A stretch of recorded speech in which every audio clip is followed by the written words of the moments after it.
tapi dia bisa membaca bahasa tubuh kita. Dengan membaca bahasa tubuh kita, maka dia bisa membaca hati dan pikiran kita. Itu yang pertama. Yang kedua, dalam stadium tertentu ketika seseorang menyerahkan diri kepada iblis, nggak usah kita pakai mengelabui iblis, biasa aja kali. Untuk apa mengelabui iblis? Kerjaan, kurang kerjaan, ya. Tapi ingat ya, bahwa kalau orang dalam kejahatan tertentu, dia bisa berdialog. Maka ada firman Tuhan, berbisiklah iblis.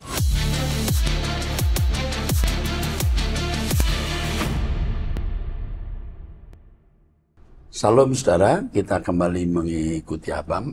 Ini masuk episode 1118. Mari, Pak Andris, kita mulai. Dari wanita usia 19 tahun, Pak, seorang mahasiswi dari Jakarta, salah satu jemaat GSKI. Shalom, Pak, saya yang waktu itu bertanya di Abam 1047. Dan juga tentang Ayub di Abam 1089. Pertanyaan pertama, jujur saya tidak menyangka dan merasa sedikit tidak enak dengan para penanya lain. Enggak, waktu itu dia nanya, apabila seseorang memaknai hal tertentu sebagai pertolongan Tuhan melalui masalah yang dialami, itu tergantung pada kedewasaan rohaninya.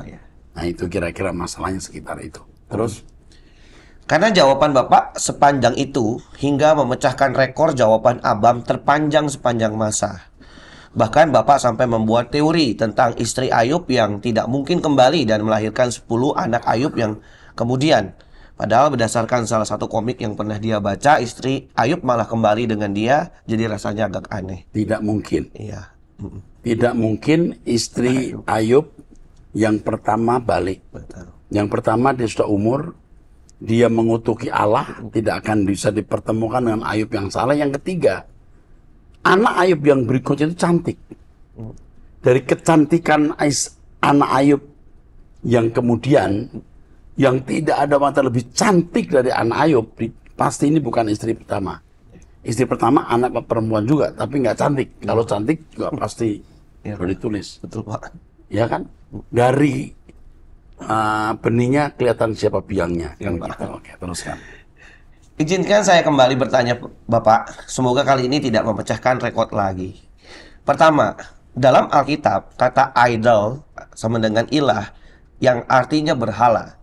Tapi penggunaan kata idol yang adalah idola di masa sekarang ramai dipakai di dunia hiburan. Ya, makna itu bisa berubah. Dulu makna dating itu juga negatif, sekarang juga tidak. Makna itu bisa berubah seiring berjalannya waktu dan munculnya interpretasi-interpretasi baru. Oke. Jadi apakah menjadi fans salah satu penyanyi atau band tertentu sama dengan menyembah berhala? Bisa saja kalau hal itu memikat hatinya lebih dari Tuhan. Apapun yang memikat hati lebih dari Tuhan, itu berhala. Terus? Bagaimana dengan mereka yang menjadi idola itu sendiri? Misalnya juara Indonesian Idol atau anggota grup band Korea. Karena industri hiburan seringkali jahat dan banyak idol yang beragama Kristen juga. Ya, seberapa jauh seseorang mengidolakan orang, itu masalahnya. Dan itu kan masalah pribadi. Misalnya seorang mahasiswa mengidolakan seorang dosen, aku mau cerdas seperti dia, ya tidak ada salahnya. Kalau seorang misalnya mengidola seorang bintang film karena dia memang juga seorang aktor, pengen memiliki kemampuan acting seperti aktor, itu nggak salah. Tapi kalau kita orang awam, kita mengidola seseorang, apanya yang menjadi teladan dari hidup ini yang salah. Dunia telah merusak. Betul nggak? Betul, Pak. Betul. Nah, kalau seorang jemaat mengidola pendetanya karena dia mengasihi Tuhan, kan bagus. Iya. Nah, kalau seorang mengidola bintang film hanya karena dia cantik atau ganteng, apanya yang diperoleh dari pengidolaan itu? Betul, dunia itu jahat. Benar kata orang ini. Ya. Terus. Kedua, ada seseorang di Abam di episode 1072 yang pernah mengajukan pembuatan film horor berbasis rohani dan didukung oleh Bapak. Jadi, saya ingin tahu tanggapan Bapak tentang novel, sastra, dan fantasi. Apakah salah bila orang Kristen menjadi penulis novel, terutama fiksi? Apakah menulis novel fantasi dan membuat latar dunia fantasi kita sendiri salah? mengingat genre ini rawan akan campur aduk mitologi yang memicu sinkritisme. Sebenarnya novel tidak salah, cerita fiksi tidak salah, asal ada platformnya. Misalnya film horor.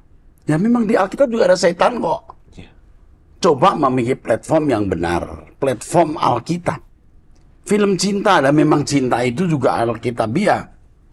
Lalu bagaimana tentang perselingkuhan Daud? Mengenai kejahatan Absalom misalnya. Lalu pesan moral apa yang bisa ditimba dari peristiwa-peristiwa ini? Kisahnya memang beda dengan kisah Daud. Tetapi intinya sama. Itu kan platformnya sudah ada. Tidak masalah. Terus? Apakah membuat atau menggemari karya fiksi yang menceritakan mitologi non-Kristen seperti mitologi Yunani sama dengan berdosa, Pak? Ya, makanya punya platform tidak, fantasi itu. Kalau tidak hanya membuat perasaan terganggu atau perasaan dipermainkan, ya salah. Kalau tidak ada pesan moral yang alkitabiah, ya keliru, ya. Terus? Banyak orang Kristen yang menikmati seri novel, film, ataupun genre berlatar mitologi non-Kristen. Sedangkan media fiksi Kristen relatif kurang populer dan bahkan direndahkan karena terkesan terlalu menginjili dan tidak realistis. Iya, karena fiksi Kristen terlalu dangkal, kurang cerdas. Mestinya harus cerdas. Dikemas begitu rupa supaya tidak nampak itu, ya, pesan moral di balik kisah itu. Jangan terlalu takut juga. Seperti yang tadi saya katakan bahwa film horor itu tidak ada salahnya kalau ada platformnya. Kan di Alkitab juga ada gerak setan, pemberontakan Lucifer, orang gila di Gadara, dan lain-lain. Oke? Teruskan. Itu saja pertanyaan dari saya, Pak. Oh iya, Pak, saya juga ingin memberi sedikit usul. Jika boleh, tim bisa menambahkan di dalam kolom sudah bertanya di Abam nomor berapa sebelumnya. Untuk memudahkan tracing cerita orang yang bersangkutan sehingga jawaban untuk orang itu bisa tuntas dan menyeluruh. Terima kasih atas jawabannya, Pak. Maaf sebelumnya. Admin Abam memiliki database khusus terkait para penanya di Abam sehingga dapat di-tracking. Siap. Oke. Ini bagus nih. Masih muda nih, 19 tahun usianya. Oke. Teruskan. Selanjutnya dari pria usia 49 tahun sudah menikah, memiliki 3 orang anak, jemaat GSKI, Pak. Shalom Bapak Gembala kami, Bapak Erastus dan tim Abam yang sangat saya kasihi. Saya mau bertanya mengenai fokus langit baru, bumi baru. Kasusnya adalah saya ingin membeli mobil yang semata-mata menjadikan motivasi atau self-reward. Pada ulang tahun saya ke-49, saya minta kado berupa mobil second dan istri menyetujui. Katanya, di ulang tahun ke-50, saya boleh beli mobil sesuai kesukaan saya dan anggaran yang juga disesuaikan dengan kemampuan keuangan kami. Sekedar informasi bahwa keuangan keluarga kami di tangan istri. Beberapa hari lalu, istri menyampaikan bahwa kata Pak Eras, kalau beli mobil sekedar keinginan itu tidak boleh. Karena mobil itu bukan kebutuhan dan hanya keinginan. Di rumah ada 2 mobil, yaitu 1 mobil kantor dan 1 mobil pribadi.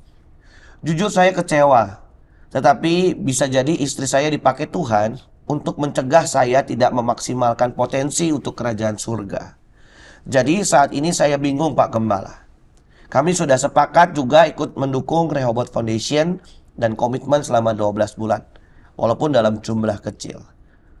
Mohon saya diberikan petunjuk maupun teguran untuk saya bisa menjadi anak Tuhan yang baik dan mengikuti teladan hidup Bapak Gembala. Saya mau taat dan tunduk kepada pimpinan Bapak Gembala. Saya juga berterima kasih dan berdoa semoga Bapak Gembala dan tim Abam senantiasa menjadi saluran berkat bagi banyak orang termasuk kepada jemaat sampai ke ujung bumi. Bapak Elohim Yahweh di dalam Tuhan Yesus Kristus menyertai dan menjaga senantiasa. Ini wow, ini keren. Mau dengan rendah hati minta nasihat. Padahal dia pengen punya mobil, istrinya mulai berkata, ya nggak boleh, kata Pak Eras. Ya, Oke deh kawan. Begini, saudara. Kita harus bisa membedakan antara kebutuhan dan keinginan. Jika sesuatu itu kita beli memang untuk memenuhi kebutuhan, transportasi ke kantor, anak sekolah, dan lain-lain, bagus. Kalau bisa membeli mobil yang lebih luas, AC-nya lebih sejuk, ya bagus. Kalau tidak bisa, ya bisa yang kurang baik tapi memadai. Nah, kalau membeli sesuatu berdasarkan keinginan, biasanya dilandasi oleh prestis, kenikmatan mata, keinginan mata, keangkuhan hidup. Dilihat orang nih mobilnya. Yang tahu siapa? Diri masing-masing. Sekarang you periksa diri saudara, pengen punya mobil itu karena keinginan atau kebutuhan. Dari kecil mencita-citakan punya mobil seperti ini. Nah, itu keinginan. Yang mestinya kita setelah tua tidak perlu. Jadi yang tahu itu hanya saudara dan Tuhan. Sebab itu sangat fleksibel dan elastis. Ya kan? Mobil yang penting AC-nya sejuk, luas. Tapi yang sejuk dan luas juga ada kelas-kelasnya ini. Biar minta hikmat Tuhan. Yang penting prinsipnya, apa yang kita lakukan menyenangkan hati Tuhan. Percaya kalau saudara tanya Tuhan, Tuhan pasti menjawab. Sampai hal-hal detail. Jika itu menyangkut perasaan Tuhan, Tuhan pasti menjawab. Tanyakan ya. Tapi saya salut Anda memiliki hati yang lentur. Ya. Luar biasa ya. Salam buat istrimu ya. Istrimu mendapat dukungan dari khotbah saya ya. Oke. Tuhan berkati. Selanjutnya dari wanita usia 35 tahun sudah menikah, Ya. memiliki 2 anak, jemaat GSKI online. Online. Shalom Bapak Eras, saya sangat bersyukur bisa mengenal ajaran-ajaran Bapak. Setelah ikut doa pagi bersama Bapak, hati saya merasa damai, tenang dan dikuatkan. Masalah hidup saya sangat banyak Pak, bisa dibilang tragis. Secara manusia saya merasa tidak kuat. Saya merasa hilang arah dan saya merasa bingung harus bagaimana menghadapi hidup ini. Tapi setelah saya ikut doa bersama Bapak, saya merasa ada kekuatan yang luar biasa di hati saya. Walaupun di tengah badai masalah, saya merasa ada sukacita. Iya, doa pagi itu terapi. Itu terapi, kesembuhan untuk jiwa kita, karakter kita. Dan tuntunan untuk menyongsong hari yang baru. Oke. Saya benar-benar berterima kasih atas pengajaran-pengajaran Bapak karena saya sangat terberkati. Saya sangat bersyukur bisa mengenal Bapak dan mengikuti ajaran Bapak. Saya doakan Bapak panjang umur karena saya merasa banyak orang yang membutuhkan Bapak lewat firman-firman yang Bapak sampaikan. Saya percaya Bapak orang yang baik dan orang yang dipakai Tuhan karena setiap melihat khotbah Bapak, hati saya sangat damai. Terima kasih, Tuhan Yesus memberkati. Tuhan memberkati. We love you. Amin. Selanjutnya dari wanita usia 55 tahun sudah menikah dari Jakarta, jemaat salah satu gereja karismatik. Shalom Pak Erastus. Pertanyaan saya sudah Bapak jawab di Abam 1101. 1101. Ya. Bisa di-trace nanti ya. Ya. Oke. Sekarang yang menjadi ketakutan saya, bagaimana saya bisa merubah sifat anak saya ya, supaya tidak berbuat dosa dan hidupnya diberkati. Karena seorang ibu tidak akan tega melihat anaknya hidup tidak diberkati, Pak. Ini anak yang mengatakan ibunya bodoh itu. Lalu saya sarankan jangan banyak bicara kepada anak ini. Oke. Anak saya berubah sejak tahun 2020 saat suami saya ketahuan selingkuh. Tapi herannya, kenapa kalau sama bapaknya dia tidak emosian, tapi kalau sama saya emosian? Perlu Bapak ketahui, suami saya sering membentak saya selama puluhan tahun dengan kata-kata kotor. Seperti Ya, bego, tolol, dan lain-lain. bego, tolol, dan lain-lain. Ini suami seperti ini, suami yang tidak bisa tidak akan dihajar Tuhan. Terus. Bahkan anak saya pun kalau marah dengan saya, suami mendukung dan berkata, emang mama kamu pantas digituin. Hati saya seperti menangis, Pak. Tenang Bu, Tuhan akan bela ibu. Suami ibu ini benar-benar bukan manusia yang utuh. Bisa loh berkata begitu pada istri yang kepadanya dia menyatakan cinta. Jahat suami begini. Lalu mengatakan kata-kata seperti ini, jahat. Ya, Tuhan akan berurusan dengan dia. Dia harus berurusan dengan Tuhan. Dia harus menuai apa yang dia tabur. Anak saya akan menikah kurang lebih 2 bulan lagi. Tapi kenapa ya Pak, hati dan pikiran saya tidak bisa berpikir jernih. Saya merasa setiap hari badan saya drop, seperti lemas. Saya punya ketakutan kalau datang di pernikahan anak saya, karena saya harus berdampingan dan jalan bareng dengan suami. Saya seperti tidak mampu, Pak. Tapi nanti kamu akan mampu.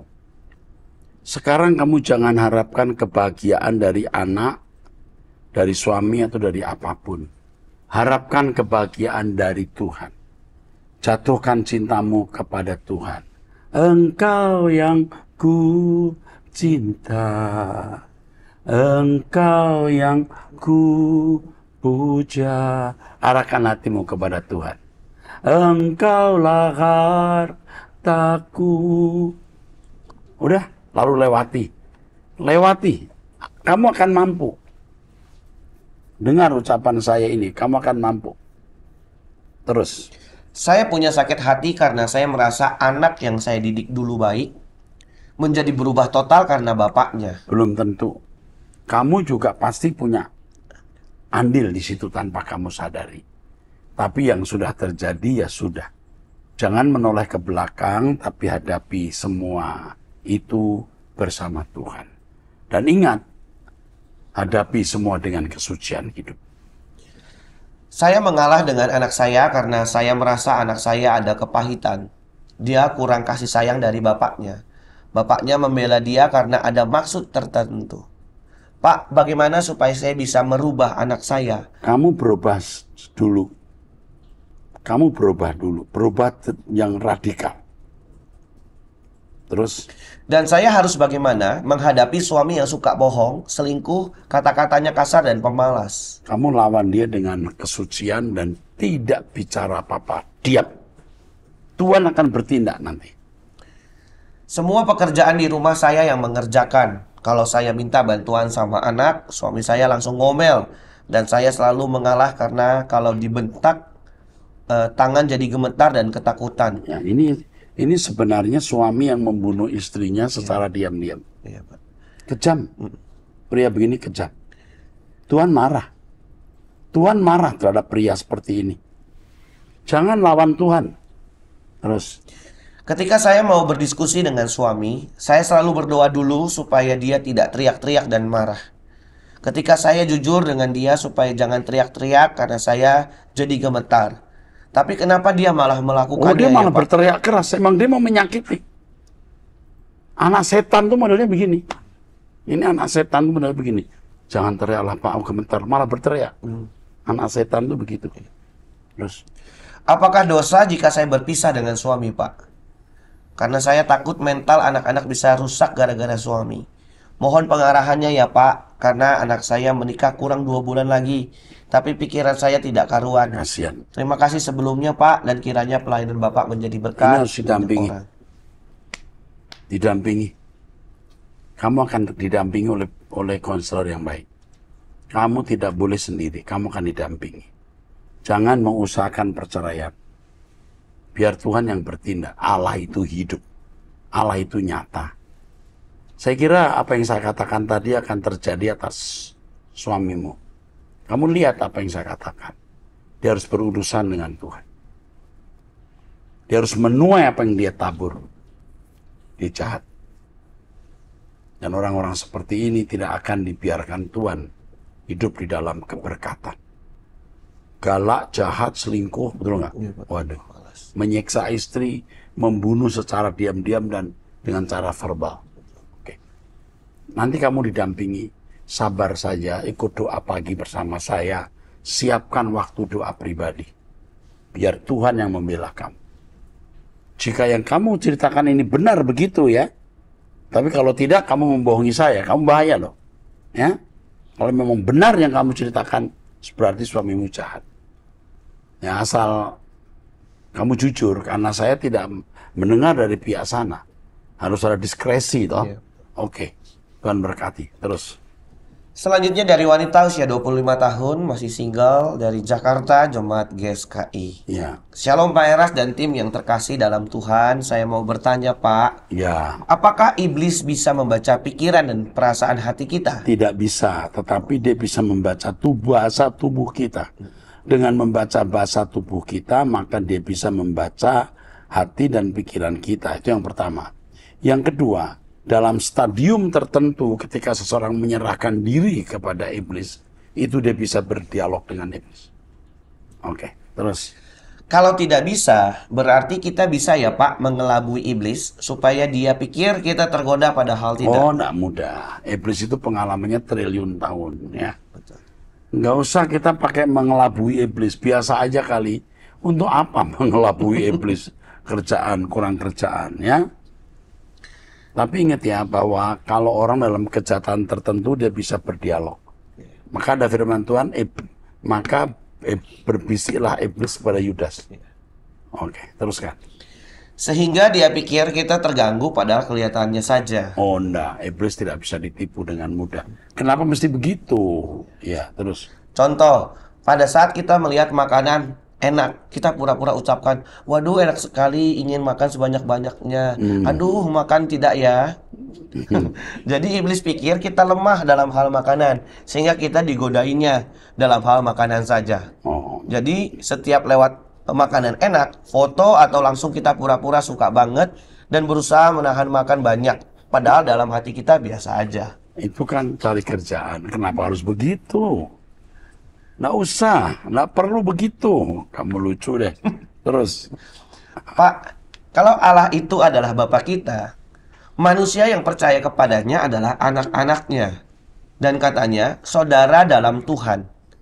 Tapi kenapa masih saling ribut, bersaing, menjatuhkan, dan rebutan jemaat? Iya, anak-anak Allah yang nakal, anak-anak Allah yang tidak bersama Allah, itu anak-anak Allah palsu juga. Yang nanti akan ditolak oleh Allah. Jadi kalau ada orang Kristen yang ribut, berantem, rebutan jemaat, yaitu cuma anak Allah di mulutnya atau status luarnya. Sebenarnya Allah tidak mengakui dia anaknya. Kalau anak Allah itu sifatnya seperti Allah. Oke. Kenapa tidak bersatu, rukun, damai untuk mensukseskan pekerjaan Allah di Iya, bumi? kulitnya anak Allah, dalamnya anak iblis bisa. Ya, terus. Orang tua kita saja sedih dan kesal kalau melihat anak-anaknya bertengkar dan tidak rukun. Terima kasih Pak Eras dan tim, Tuhan memberkati, sehat selalu, tetap semangat. Bagus kamu bisa ngomong begini ya. Ya, memang banyak orang Kristen yang mengaku anak Allah padahal kelakuannya tidak menunjukkan kalau dia itu anak Allah. Jadi ya dia bukan anak Allah sebenarnya. Ya. Tapi Tuhan masih beri kesempatan bertobat ya. Oke. Teruskan. Selanjutnya dari pria usia 44 tahun, sudah menikah, memiliki 2 anak, jemaat GSKI, Pak. Iya. Shalom Om Eras, awalnya saya bukan jemaat GSKI, tapi dari tahun 2019 saya sudah mengikuti khotbah-khotbahnya Om Eras lewat truth.id. Sejak 2023, saya mulai beribadah di GSKI Kelapa Gading bersama keluarga. Saya rindu keluarga dan saudara saya juga bisa mendengar kebenaran yang Pak Eras ajarkan, dikarenakan pertumbuhan saya sangat drastis, karena saya akhirnya semakin mengasihi Tuhan dan selalu berusaha hidup dalam kebenaran. Setiap hari saya selalu nonton khotbahnya Om Eras dari YouTube, dan setelah itu berdoa pribadi minimal 30 menit. Amin. Luar biasa. Terus. Saya selalu skip sesuatu yang tidak patut di media sosial. Amin. Sudah tidak mau berbohong, Amin. tidak tertarik ketika melihat lawan jenis, Amin. dan sudah berhenti merokok. Amin. Karena saya tidak mau sampai meleset dan bersalah di hadapan Tuhan. Amin 12 kali. Terus. Waktu COVID, usaha saya hampir bangkrut. Tapi pada akhirnya Tuhan masih menolong dan memulihkan. Bahkan usaha saya diberkati melebihi dari sebelumnya. Amin. Singkat cerita, sekitar 3 bulan lalu, pipis saya berbusa. Lalu saya cek di lab dan hasilnya kadar kreatinin lebih sedikit dari normal, yaitu 1,36. 1,36. Iya. Padahal mestinya 1,2. Tidak boleh lewat dari itu. Terus? Saya juga konsultasi dengan dokter ginjal dan hasil USG semuanya normal. Tapi hasil kreatinin menyatakan bahwa sudah masuk stadium 2 dan ada penurunan fungsi ginjal ringan. Saya tidak ada penyakit lain seperti diabetes atau kolesterol. Setelah 1 bulan, saya cek lab lagi dan hasilnya kreatinin saya semakin tinggi. Wow. Yaitu 1,81, masuk stadium 3. Terus terang saya sedih sekali. Mengapa semua ini Tuhan izinkan terjadi dalam hidup saya? Padahal saya sudah berusaha hidup sehat, hidup benar, dan berdoa agar mujizat terjadi. Tapi kenapa kreatinin malah tambah naik? Saya cuma khawatir Om, orang-orang menganggap sakit saya ini seakan-akan seperti hukuman dari Tuhan. Bagaimana mungkin saya bisa bicara lagi tentang kebenaran atau kesucian kepada orang-orang di sekitar saya, sedangkan saya mengalami penyakit seperti ini? Belakangan ini, adik saya sudah tidak mau bareng ke gereja lagi di GSKI, dan yang lebih menyedihkan adalah kedua paman saya berkata kepada mama saya, bukannya PRS itu sesat. Gereja tidak usah jauh-jauh, datang ke gereja yang dekat saja. Padahal kedua paman saya itu juga pernah bersama keluarganya saya ajak ke GSKI Kelapa Gading. Mohon doa dari Om Eras, semoga saya diberikan kekuatan untuk menghadapi ini semua. Saya tetap percaya Tuhan itu baik dan punya rencana dalam hidup saya yang mungkin sekarang ini belum dapat saya pahami. Sebelumnya terima kasih ya Om sudah menjadi teladan dalam hidup saya, dan kiranya Om Eras beserta tim Abam selalu diberkati serta diberikan kesehatan. Amin.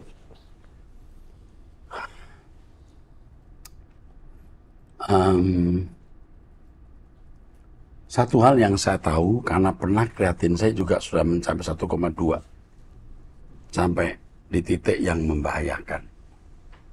Itu pola makan kita harus benar-benar strict. Pola makan kita harus strict. Apakah Anda terlalu banyak minum obat sebelumnya? Ya, sakit dikit minum obat, sakit dikit minum obat, ya, atau bagaimana? Coba nanti saya akan mencatat nomor telepon ini, lalu menyarankan untuk melakukan beberapa langkah-langkah positif ya untuk menjaga supaya fungsi ginjalnya tidak rusak ya. Karena dulu saya punya guru saksofon, itu dalam waktu singkat kreatinnya tinggi, cuci darah sampai meninggal karena salah minum obat. Salah minum obat. Oke, kami berdoa, Tuhan tolong ya kekasih ini untuk tetap panjang umur, sembuh, sehat. Tuhan tolong. Ya. Amin. Mengenai pamannya yang mengatakan, bukankah Pak Eras sesat? Saya kira ini sudah bukan hanya di lingkungan Anda, di banyak tempat juga, dan mereka sebenarnya tidak pernah tahu apa sesatnya. Iya, Pak. Itu media sosial itu begitu. Tetapi kita sadar karena memang kita ada di pihak Tuhan, iblis berusaha untuk merusak. Coba kalau ikuti firman Tuhan yang saya sampaikan, ikut doa pagi, hidupnya pasti diubah seperti Anda. Nah, setan tidak ingin ada orang hidupnya diubah seperti Anda, maka setan memakai orang-orang itu, dan tidak sedikit pendeta yang menuduh saya sesat. It's okay. Tuhan berkati. Teruskan yang terakhir. Selanjutnya dari pria usia 60 tahun sudah menikah, memiliki 1 anak di Jawa Timur. Shalom Bapak Gembala Erastus Sabdono yang saya hormati dan saya cintai, beserta tim Abam yang saya kasihi. Yang pertama, saya mengucapkan terima kasih kepada Bapak dan juga tim untuk bantuan atas kesulitan saya waktu lalu, dan saya sudah dihubungi oleh seorang konselor. Oke. Yang kedua, saya ingin bertanya, apakah selain hamba Tuhan, jemaat biasa bisa menumpangkan tangan ketika mendoakan saudara yang sakit? Benar. Bisa saja kalau Tuhan gerakkan, karena tidak ada aturan untuk itu. Tetapi hati-hati kalau Anda ditumpangin tangan. Ya, siapa yang menumpangi tangan? Oke, teruskan. Yang ketiga, apakah boleh berdoa untuk mengusir roh jahat ketika ada tetangga kesurupan, sementara tetangga itu dari agama lain? Ya, minta petunjuk Roh Kudus. Kalau Roh Kudus oke, lakukan. Siapapun, kalau tidak, coba diam saja. Oke. Terima kasih Bapak Erastus, semoga Bapak dan tim semakin luar biasa dalam melayani, semakin diberkati Tuhan, serta sehat selalu. Puji Tuhan, kita akan mengakhiri, sudah berakhir ya di episode ini, episode 1118. Kita akan melanjutkan nanti next episode 1119. Sampai jumpa, Tuhan berkati.